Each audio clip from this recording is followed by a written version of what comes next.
Pinagkakalakad na alinakan daw.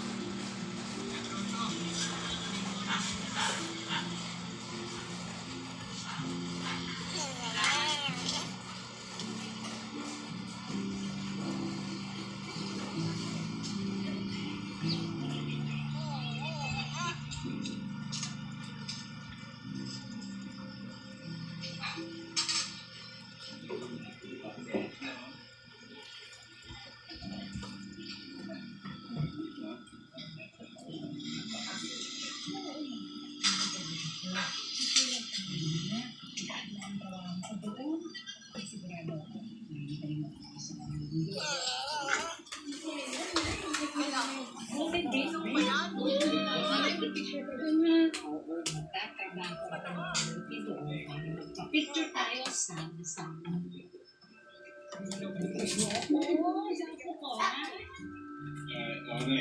Yung size 10. Size 10 talaga. Ay, may kasama pa. Ako ay Nay! Huwag ka na malungkot. Sandali lang ako doon. Nay, mabilis lang. Isang taon, nandito na ako agad. Abutin mo ka akong buhay. Nanay ko. Huwag kayong ganyan magsalita. Ha?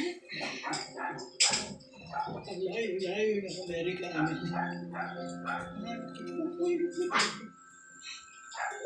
Wala ka nung kakilala. Sumay ka sa mga nangyayari sa'yo. Alam mo, sino ang tutulong sa'yo? Nandito ako. Nandito ako. Sa Amerika lang po yun. Malapit lang yun. At saka hindi yung kagaya ng ibang lugar.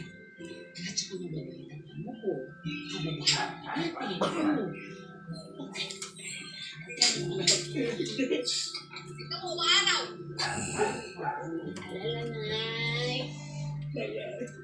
Basta ha? Nay, iinumin mo yung gamot mo ha. Huwag mo makalimutan ha. Joel ha. Yung gamot ni Lola mo. Huwag mo makalimutan ha. Sige na, Nay.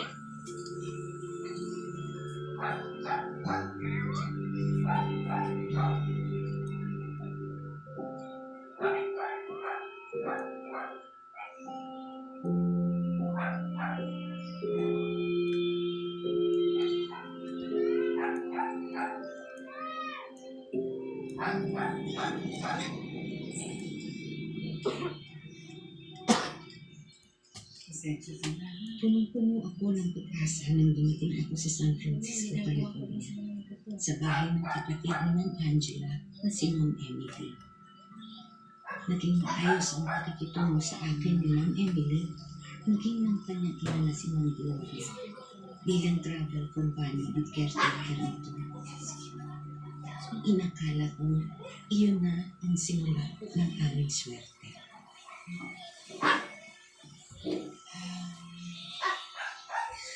Nila, may kailangan kang malaman eh. Ang totoo, kinamit lang ng kapatid ko ang para madala ka dito sa Amerika. Hindi ka magtatrabaho bilang travel companion ni Mama.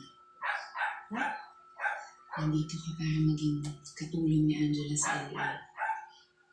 Ma'am, pwede po tutunan lang ako. Naghahanap ka lang ako ng ibang trabaho. I'm sorry, Nela. Kailangan yung pumunta kay Angela kaya bukas ng umaga dadaling ka namin sa airport. I'm really sorry.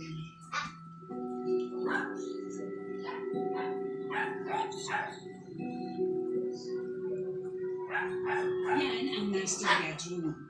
At itong tatlo, yan ang mga guest bedroom. Gusto ko linilinisan mo siya araw-araw, ha? Kasi pag-iisipin mo ako ito. Hindi ka, dito tayo sa kitchen. So, ito naman ang kitchen namin. Ito yung maid's room, pero ginawa na namin ng bodega. Ito yung mga aso ko, tapos yan ang tulugan nila. Tabihan mo na lang sila, ha? Tapos ito yung banyo. Diyan sila pinapaliguan. Yan na rin ang gagamitin mo. Any questions? Uy, nga pala. Yung passport mo.